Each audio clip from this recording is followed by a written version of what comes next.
Electronisounds Audio, the YouTube channel for you. Hey, what's happening, guys? It's Dean from Electronisounds. Stick around. Today we're going to be checking out the new stereo widening chorus effect from BLEASS.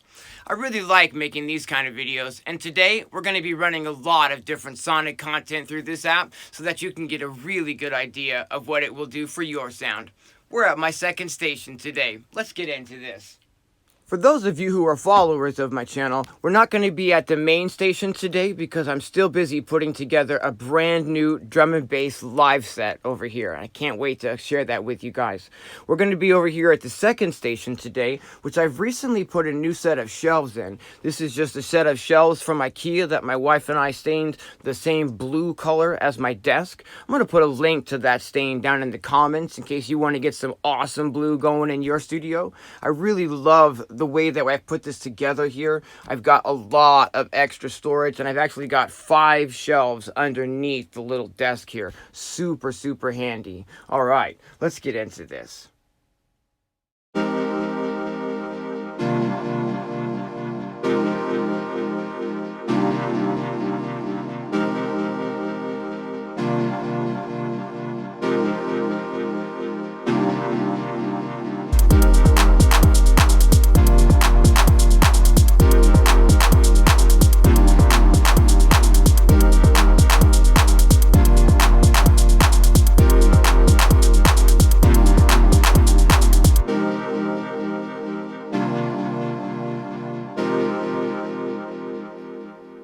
Let me show you guys how I put this groove together. I started out with just a preset from the BLEASS Alpha synthesizer. It sounds like this. I've got an instance of the FabFilter Pro Q3 here, just removing a little bit of the low frequencies and boosting the high frequency content by just a tiny little amount.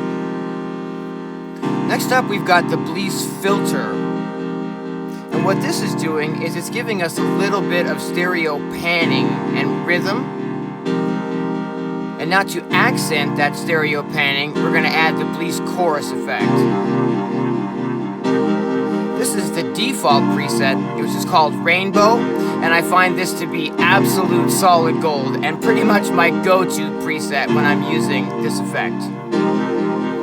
Lastly, I've just run a tiny little bit of the signal over here into the BLEASS Reverb to get it just a little bit more wet. And over the top of this, I've added a little bit of a drum beat using the Playbeat app. Now this example really shows what the BLEASS Chorus is going to do with your sound. What I did to create this is I loaded up an instance of SynthMaster 1 from KV331 Audio, and I initialized the preset. So all we're doing here is we're listening to a raw saw wave, and it sounds a bit like this. I'm running some chords into the saw wave. I've created the chord progression using the Rosetta Cells sequencer from Brambos, and that's assigned to the SynthMaster 1 synthesizer. And here it is dry, just playing a raw saw wave. I added some Pro Q3 onto that to like remove a little bit of the low frequencies and do a tiny little bit of a dip in the mids there.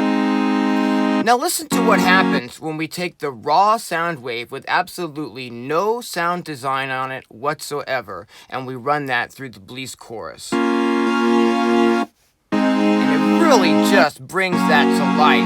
Now imagine if you had a sound where you had done some sound design and maybe you've got some filter movement there. Imagine what life this BLEASS is going to, this BLEASS Chorus is going to bring to your sound.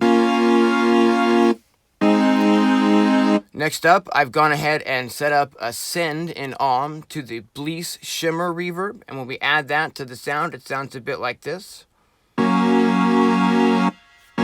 Some really gentle wetness in the background. And I've also set up a send to the BLEASS Delay effect.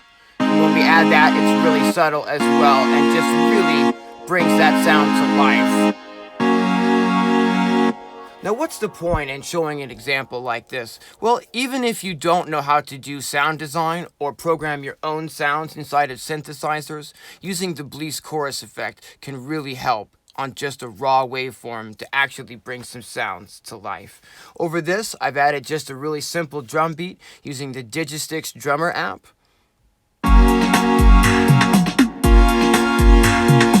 itself is also running through a FabFilter Pro Q3, so I can do a little bit of EQ on that, and also through a Rough Rider 3 from Audio Damage, so I can do some gentle compression on that drum beat.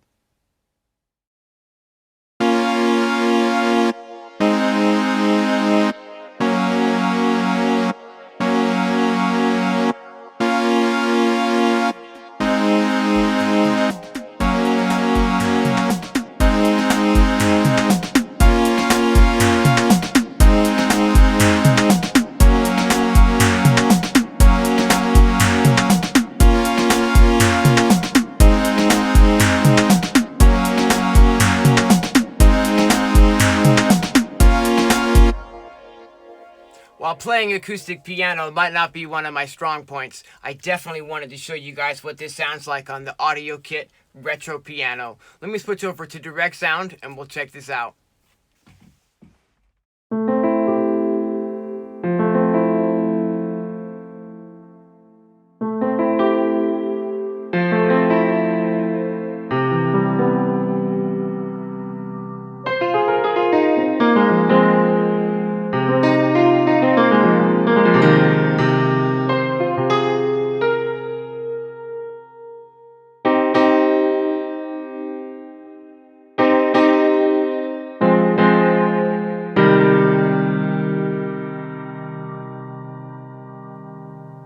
Let's take a quick overlook at the components that are actually making up this chorus.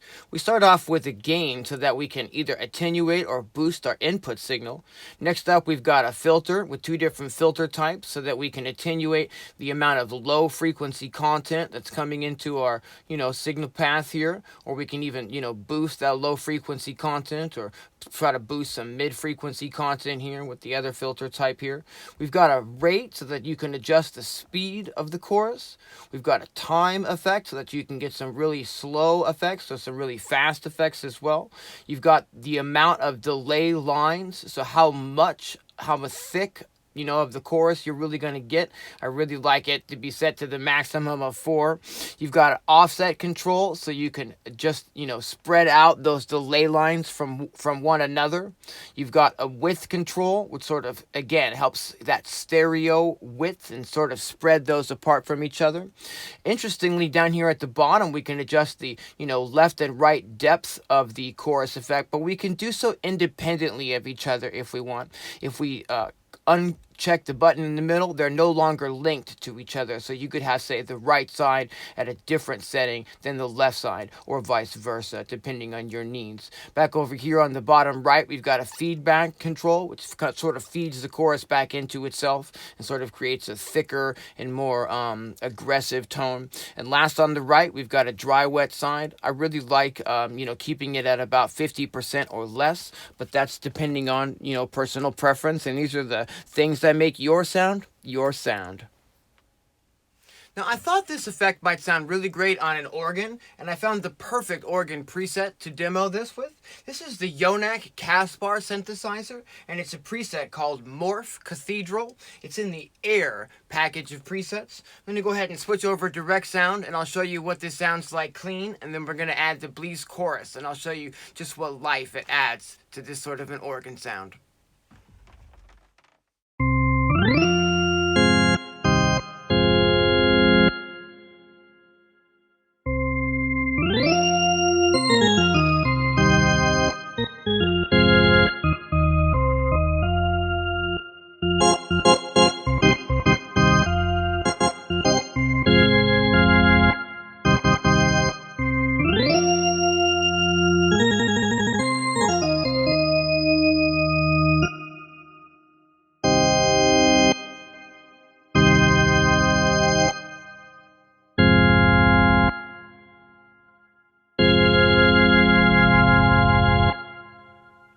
I want to show you guys how the BLEASS Chorus can add a little bit of life and movement to whatever you run through it. I've got out the hardware, and here we've got a Korg Electribe Sampler 2. For those of you who don't know, I've got a full sound bank for this unit. I'll put a link to that up in the corner. And we're just going to run a synthesizer riff out of this directly into the BLEASS Chorus. Check out what sort of life this adds to this synthesizer sound.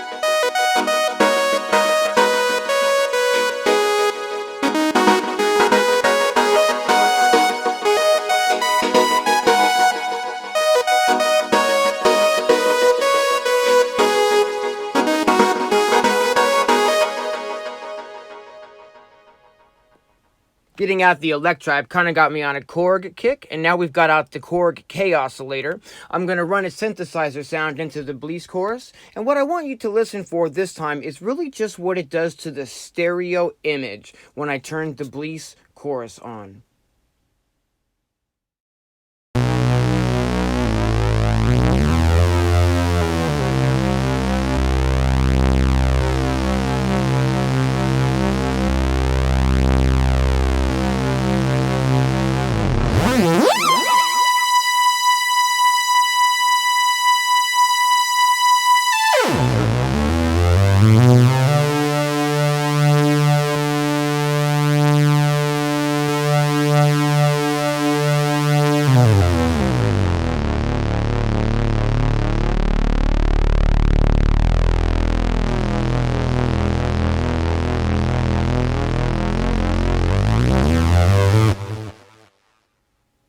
Okay, this is going to be the final example today, and for this one we're inside of BeatMaker 3. I've gone ahead and loaded a simple waveform into the sampler of BeatMaker 3. This is from my free single cycle waveforms collection. I'm going to put a link to that video up in the corner, so if you missed those, you can grab those for yourself. And what I want to show you is just what the default preset Rainbow will do to pretty much any sound you run through it, including something like a single cycle waveform with no sound design involved whatsoever.